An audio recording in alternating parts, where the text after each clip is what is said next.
Hello, dear students. Today we are going to start a new chapter, winds, storms and cyclones. ठीक है, तो let's start the chapter. Rain, thunder, lightning, wind, storm, cyclones. ठीक है, आपने सुना होगा इन words के बारे में. लाइटनिंग होती है, थंडरिंग होती है, बारिश होती है, स्टॉर्म्स, साइक्लोन्स आते हैं. ठीक है, तो ये सारे जो हैं नेचुरल फिनोमिना हैं जो पीरियोडिकली होते हैं नेचर में. ठीक है, नेचुरली होते हैं ये. तो इस चैप्टर में बेटा हम ऐसे ही फिनोमिना के बारे में डिस्कस करने वाले हैं, जैसे कि चैप्टर का नाम ही है विंड्स, स्टॉर्म एंड साइक्लोन्स. तो उन फिनोमिना को स्टडी करने से पहले कुछ और हम जान लेते हैं. ठीक है, the properties of air due to which these phenomena take place. तो क्या प्रॉपर्टीज़ हैं एयर की जिसकी वजह से ये सारे फिनोमिना होते हैं, राइट. तो सबसे पहले हम एयर के बारे में कुछ बातें जान लेते हैं. जैसे कि आपको पता है हमारे सराउंडिंग जो है एयर प्रेजेंट है. ठीक है, we live on earth and there is a lot of air around us. हमारे आसपास बहुत सारी हवा प्रेजेंट है, एयर जिसको हम हवा बोलते हैं. ठीक है, एयर है क्या? It is a mixture of colourless, odourless and tasteless gases. Air is a mixture of colourless, odourless and tasteless gases. ठीक है, मिक्सचर है गैसेस का ये. So the layer of air surrounding the earth is called atmosphere. ठीक है, तो air से ही तो एटमोसफियर बनता है, right. Layer of air surrounding the earth, जो अर्थ को सराउंड कर रही है एयर, उसी को बोलते हैं बच्चों एटमोसफियर. ठीक है, समझ आ गई एटमोसफियर क्या है. ठीक है, तो अर्थ पे एक एटमोसफियर है, एयर है अराउंड अर्थ के, तभी तो यहाँ पे लाइफ पॉसिबल है.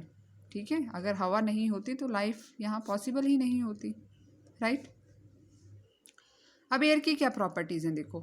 एयर जो है प्रेशर एक्सर्ट करती है ऑन द अर्थ. ठीक है, प्रेशर एक्सर्ट करती है अर्थ पे, which is equal to the weight of air acting on per unit area. और वो प्रेशर किसके बराबर है?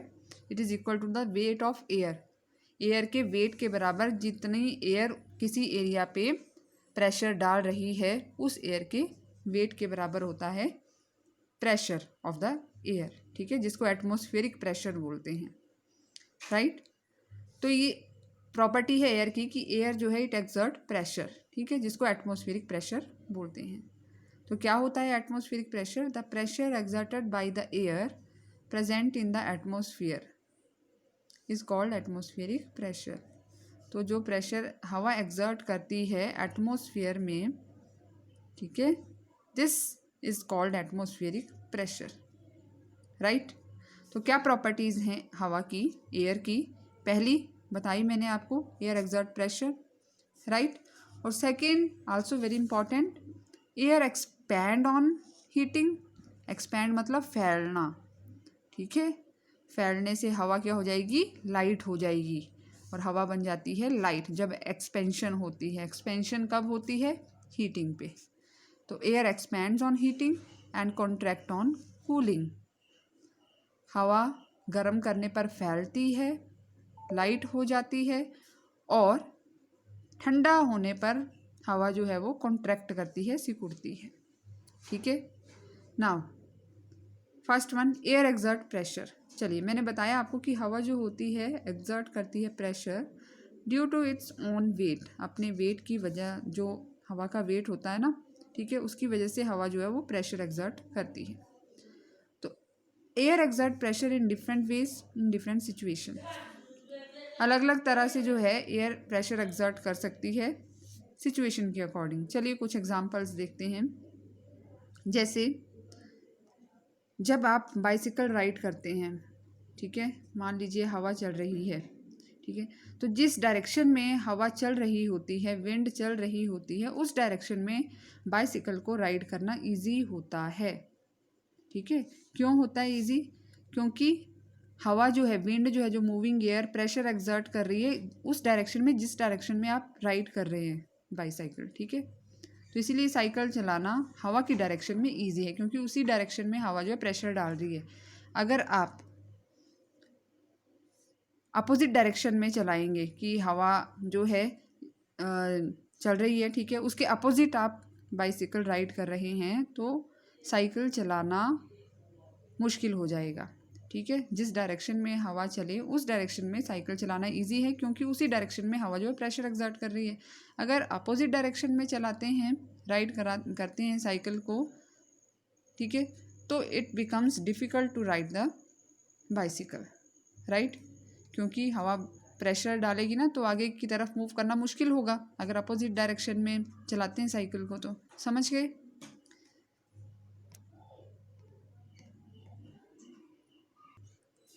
बच्चों सेम कंसेप्ट जो है यहाँ भी वही कंसेप्ट है। जब बोट को चलाते हैं ना, सेल बोट जो होती है, ठीक है, तो जिस डायरेक्शन में हवा चलती है उस डायरेक्शन में चलाना इजी है। क्यों है कारण मैंने बताया आपको, क्योंकि उस डायरेक्शन में हवा चल रही है तो प्रेशर उसी तरफ को डाल रही है। अगर अपोजिट डायरेक्शन में चलाएंगे हम बोट को, सेल बोट को, तो प्रेशर उल्टी तरफ से पड़ेगा तो कैसे बोट आगे जाएगी, है ना। ठीक है, तो ये हमने दो एग्जाम्पल पढ़े कि एयर जो है एक्सर्ट करती है प्रेशर। ठीक है, so the above example show that moving air exert pressure या फोर्स हम बोल सकते हैं। ठीक है, मूविंग एयर जो है प्रेशर एक्सर्ट करती है ऑन द ऑब्जेक्ट्स। ये आपको एक एक्टिविटी है कि हवा जो प्रेशर एक्सर्ट करती है कैसे प्रूव कर सकते हैं हम। ठीक है, जैसे एक टिन कैन ली, कैप है उसकी साथ में लगी हुई, tripod stand, burner, cold water और वायर गेज चाहिए। ठीक है, इस तरह से टिन कैन को पानी से भर देंगे, हीट करेंगे। ठीक है, हीट करने पर जो है स्टीम निकलेगी, भाप जो है, और टीन में जो हवा है भाप के साथ वो बाहर निकल जाएगी। ठीक है, उस टाइम में तो कोई यहाँ पे चेंज नज़र नहीं आएगा जब आप हीट करेंगे ना। ठीक है, पानी को हीट कर रहे हैं तब तो कोई चेंज नहीं होगा। हम प्रेशर दिखाना है ना हमने यहाँ पे, क्यों, क्योंकि अंदर से जो स्टीम पैदा हो रही है, जो स्टीम की वजह से जो प्रेशर है वो, और बाहर से जो हवा, क्योंकि बाहर तो हवा है ना, हवा जो प्रेशर एक्सर्ट कर रही है जिसको एटमॉस्फेरिक प्रेशर बोलते हैं, वो इक्वल है। ठीक है, इक्वल है इस केस में, तो कुछ यहाँ पे चेंज नज़र नहीं आएगा। ठीक है, लेकिन जब कैप को बंद कर देंगे, ठीक है, हवा सारी बाहर निकल गई तो अंदर कोई स्टीम प्रेशर नहीं है, बाहर प्रेशर ज़्यादा है, एटमॉस्फेरिक प्रेशर। ठीक है, और ऊपर से हम डाल रहे हैं कोल्ड वाटर। ठीक है, जिसको गर्म किया ना पानी को हमने, उसके ऊपर हम डाल रहे हैं कोल्ड वाटर, तो अंदर तो कोई प्रेशर जनरेट हो ही नहीं रहा है, बंद कर दिया हमने, स्टीम बाहर निकल गई। ठीक है, तो ऐसा करने पर क्या होगा कि जो स्टीम अंदर बची हुई है ना, तो जब पानी डालेंगे ऊपर से तो वो कंडेंस हो जाएगी। ठीक है, और बाहर से, क्योंकि बाहर तो है ही एटमॉस्फेरिक प्रेशर, एयर प्रेशर जिसको बोलते हैं, तो वो प्रेशर जो है इस टिन कैन को क्या करेगा, क्रश कर देगा। इस तरह से मुड़ जाएगी ये tin can. You can perform with in the observation of your parents. ठीक है, मतलब खुद नहीं करना है ऐसा, क्योंकि इससे आप जल सकते हैं। तो ये श्योर है कि ऐसा ही होगा, क्योंकि जो एयर प्रेशर है ना, बाहर प्रेशर तो है ही, हमने पढ़ा कि हवा जो है प्रेशर एक्सर्ट करती है, वही तो प्रूव करना है यहाँ पे। तो उस एटमॉस्फेरिक प्रेशर ने क्या किया, इस टिन कैन को क्रश कर दिया, क्योंकि अंदर से नहीं प्रेशर अब कोई आ रहा है। ठीक है, सो ये एक्टिविटी जो है शो करने के लिए है कि हवा जो है वो एक्सर्ट करती है प्रेशर। समझ गए। अब और क्या प्रॉपर्टी हमने एयर की पढ़ी कि एयर जो है it expand on heating and contract on cooling. Heat करने पर एक्सपैंड होती है, हल्की हो जाती है, लाइटर हो जाती है, और कॉन्ट्रैक्ट करने पर, यानी कि कूलिंग होने पर कॉन्ट्रैक्ट करती है। ठीक है, इसका भी बहुत अच्छा एग्जांपल है, जैसे चपाती बनाते हैं। ठीक है, तो जब चपाती तवे पे डालते हैं और उसको हीट करते हैं फिर, ठीक है, तो क्या होता है, जैसे गैस पे रखते हैं तो चपाती क्या होती है, वो फूल जाती है। क्यों फूलती है, क्योंकि उसमें जो हवा होती है पोर्स में, चपाती के बीच में ना, वो गर्म हो जाती है जब हमने हीट किया, और गर्म होने पर वो जो हवा उन पोर्स में चपाती में प्रेजेंट है वो एक्सपैंड होगी, जिसकी वजह से चपाती जो है वो फूल जाती है। ठीक है, जब वो हवा ज़्यादा प्रेशर डालती है ना चपाती के ऊपर, तो क्या होता है, चपाती बर्स्ट हो जाती है। ठीक है, इतनी ज़्यादा एक्सपैंड हो जाती है कि प्रेशर एक्सर्ट होता है, तो क्या होता है, चपाती बर्स्ट हो जाती है। ठीक है, ऐसा क्यों हुआ, क्योंकि when air is heated its volume increases, volume बढ़ता है, and it occupies a bigger space. Expand होने का मतलब क्या है, वॉल्यूम बढ़ना। ठीक है, जब हीट करते हैं ना एयर को तो हवा का जो वॉल्यूम है वो बढ़ता है।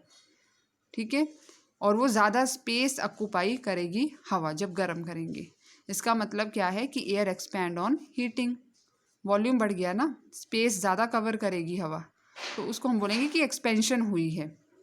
अपोजिट है कि जब कूल करते हैं हवा को तो इसका वॉल्यूम डिक्रीज़ होगा, मतलब वॉल्यूम डिक्रीज़ होने का मतलब है कॉन्ट्रैक्ट होना, ठीक है। हवा जो है वो कम स्पेस ऑक्यूपाई करेगी जब कूल करेंगे। It occupies a smaller space, तो it means that air contract on cooling, ठीक है। अब इसको प्रूव करने के लिए भी एक एक्टिविटी है कि एयर जो एक्सपैंड होती है ऑन हीटिंग और कॉन्ट्रैक्ट होती है कूलिंग पे, ठीक है।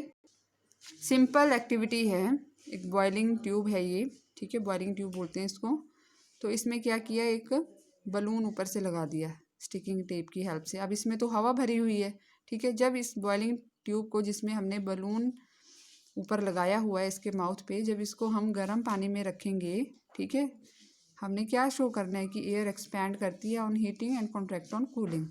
जब इसको गर्म पानी में रखेंगे, ये बीकर है जिसमें हॉट वाटर है, जब इस बॉइलिंग ट्यूब को यहाँ पे रखेंगे इसमें, तो जो गर्म पानी में रखने से जो हवा है इसके अंदर, ठीक है, वो गर्म होगी और गर्म होने पे ये हवा जो है इट ऑक्यूपाई स्पेस, ज़्यादा स्पेस ऑक्यूपाई करेगी। तो ज़्यादा स्पेस ऑक्यूपाई करने का क्या मतलब है कि बलून ये फूल जाएगा, बलून गेट्स इन्फ्लेटेड, क्योंकि हवा ने क्या किया, स्पेस ऑक्यूपाई किया ना ज़्यादा, तभी तो ये बलून जो है इन्फ्लेट होगा। समझ गए। अगर हम कूल करेंगे, अगर हम इसी बॉइलिंग ट्यूब को कोल्ड वाटर में रखें तो अपोजिट है, क्योंकि कूलिंग करने पर एयर जो है वो कॉन्ट्रैक्ट करती है, ठीक है। तो क्या होगा कि ये जो हवा है इसमें भरी हुई, ठीक है, इस बॉइलिंग ट्यूब में और बलून में, वो कॉन्ट्रैक्ट हो जाएगी और कम स्पेस ऑक्यूपाई करेगी। समझ गए। तो this proves that air expand on heating and contract on cooling, ठीक है। नेक्स्ट टॉपिक है warm air is lighter than cold air, this we will study later on.